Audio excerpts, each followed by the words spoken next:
I don't know if I'm dreaming or not, but I think I'm pregnant. Oof, guys, I can't.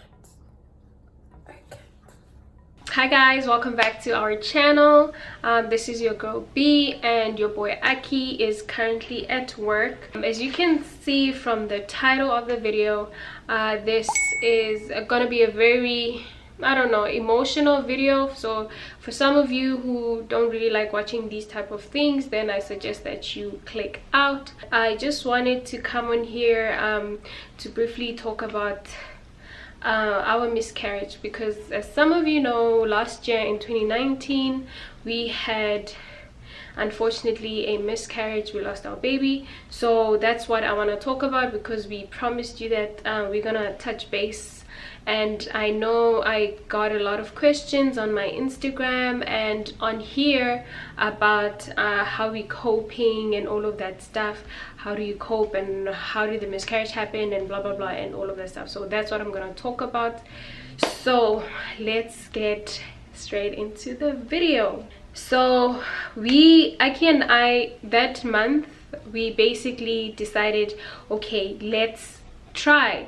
But Aki was away for work, and then he came home, and the day before was supposedly my ovulation day. So I mean, it was already like past, so we didn't think anything would happen. So fast forward to about, I want to say, the next time when my period was due, which was a month later, something told me, like the day before my period was due, I came back from work and I was like, you know, I didn't feel any different, honestly, after like the ovulation and stuff.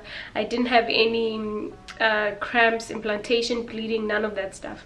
But I was like, what if this thing happened, you know? So I basically decided to like take a test. I came back from work and I decided to take the test, and this is what happened.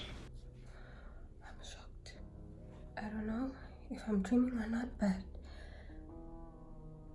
I think I'm pregnant. Guys, this is a fake line. I wasn't feeling well. I just came back from work. No, not that I'm not feeling, I'm feeling okay. Like nothing's weird, no throwing up, nothing. But oh my god, my heart. What? I don't know if I believe it, but here it is.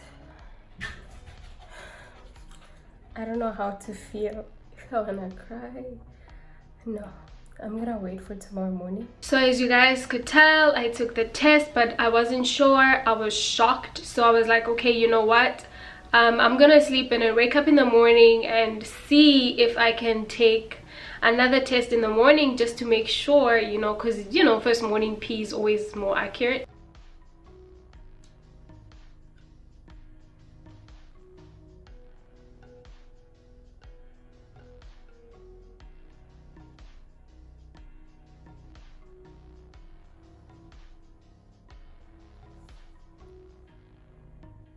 So I was so excited. I couldn't keep it to, you know, myself. I wanted to tell someone, but then at the same time I was like, no, maybe this is unreal.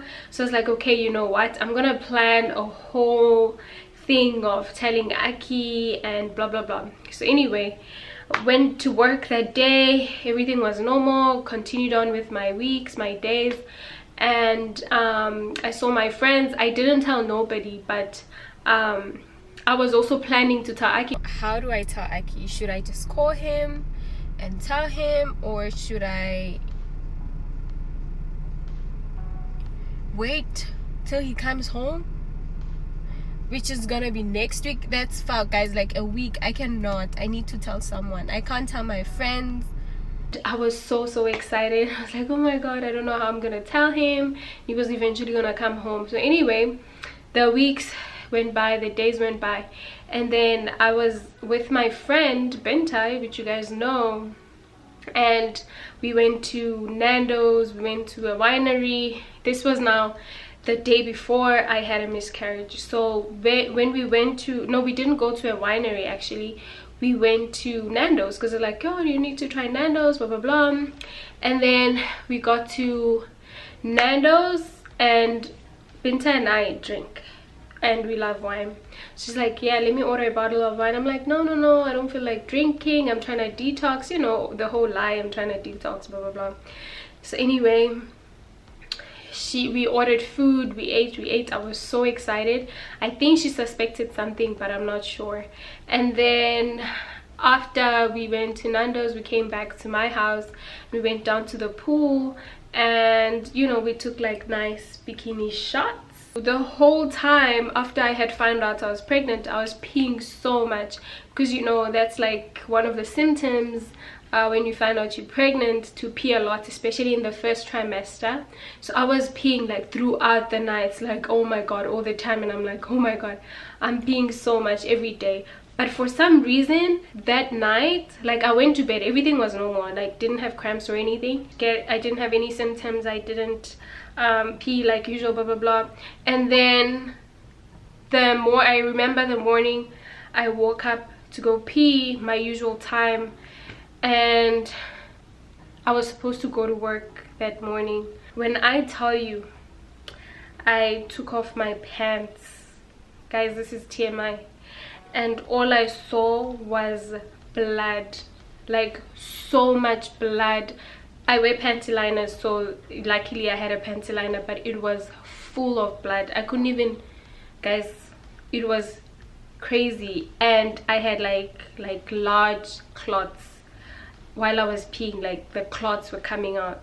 I'm sorry if this is TMI, but I have to tell you guys. Oh my god, the feeling I had when I saw the blood, because I know it's not normal.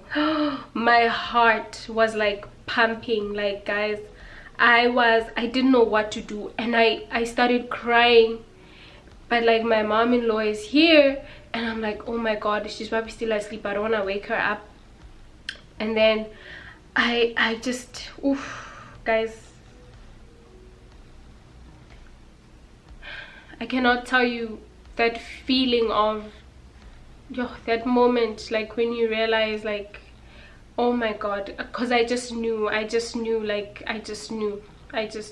So anyway, I started crying and screaming. So I call Aki, and I'm like crying and telling him, oh my god, I'm bleeding, I think I'm losing the baby, blah blah blah. So Aki was like, oh my god, just wake up my mom and tell her, see what you guys can do, and just go to the hospital. So I tell mama, like, hey mama, this is this, I was pregnant, or I am pregnant, and I'm bleeding, and that's not normal, so I need to go to the hospital. And then mama is like, oh, panicking, and like, oh my god. So I call my friend Binta that I was with the day before, and I'm like, hey, I know you have things to do, but can you you know, can you pick me up? She's a nurse too at the hospital. So she was like, I'm coming right away, like I'm coming. So she was here within 5 minutes. She lives very close, and we went to the hospital, and you know, checking in at the emergency room, and then they wheeled me to the ultrasound technician. She was the sweetest lady I have ever met in America. Like, I don't want to lie, she was amazing. Like, she told me, like, don't worry, maybe, you know, something happened, because I have fibroids. So anyway, she was like, maybe your fibroid ruptured, blah blah blah. So I was like, okay, cool. So I'm trying to stay calm, and then she's asking me, like, you know, the last menstrual cycle, blah blah blah, to see, like, to put information. And then she does the ultrasound. She's like, do you want to see the screen, or would you rather let me tell you? And I was like, well, I want to see the screen. She's like, well, I'm not allowed to tell you, the doctor will tell you, but you can look at the screen, and you know, but I know how an ultrasound screen is supposed to look like anyway. So I was like, okay, cool. So she scrolls over, and there's nothing. There's just a sack with like a little wiggly thing. I guess it's the yolk sac or whatever that is. And she's like, yeah, I see your gestational sac, and this gestational sac was measuring to how far along I was. And then she asked me like, did you pass clots? I'm like, yeah, I passed a lot of clots before I came here. And she's like, okay. She's like, okay, this is really serious. And then she's like, okay, get dressed, blah blah blah. So now I'm like, okay, well, now I just know, like now I just know. And I'm still crying, but like I'm still in disbelief. So anyway, they wheel me back to my room, and then I sit there for like an hour with my mom-in-law and my friend, and you know, they're trying to calm me down, and I'm still crying, in and out of crying. And then the doctor comes in, and she basically tells me, yes, it is a loss, you've lost the baby. So I got out of the hospital. I was basically there like 3 hours, 2 or 3 hours, and then I came home. Guys, when I tell you, when I came home, Aki like was coming inside at the same time, so he just hugged me. Oof.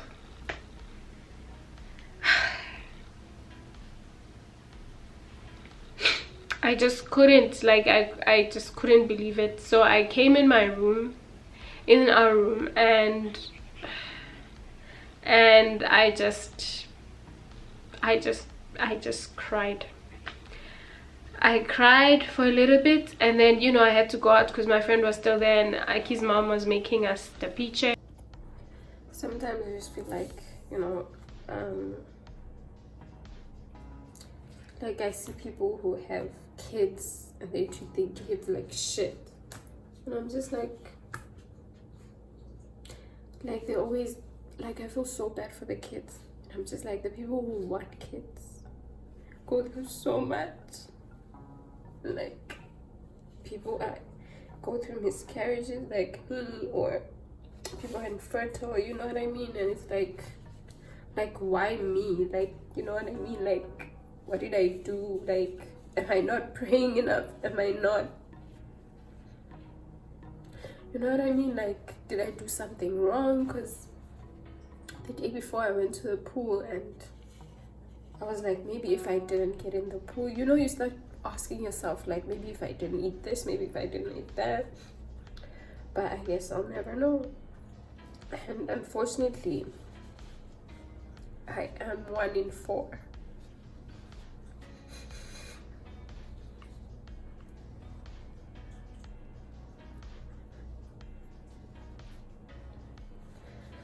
Oof, guys, I can't.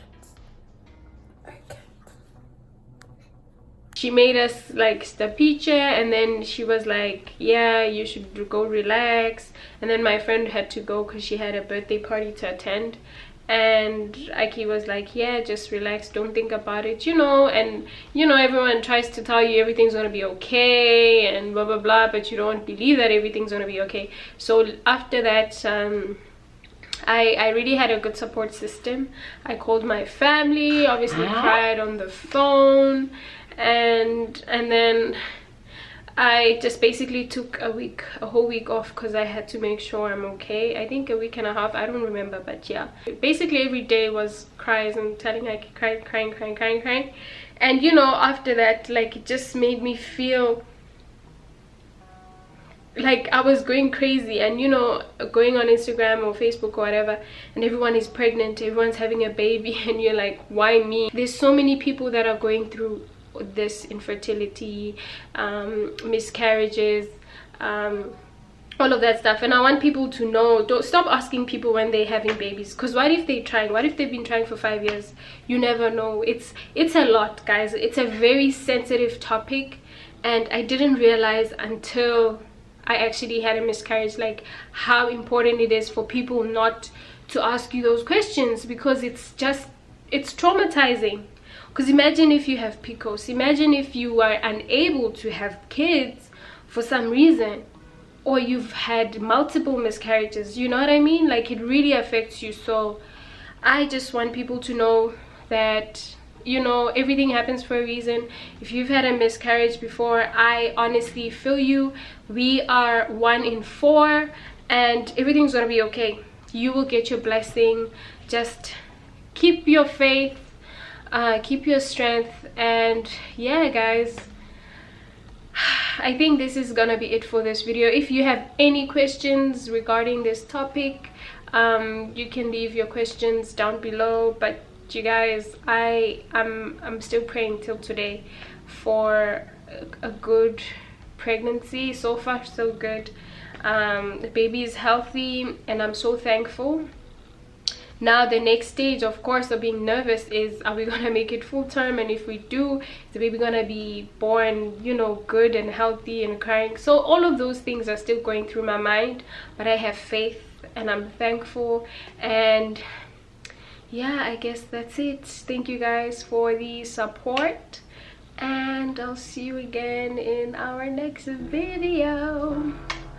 Bye guys.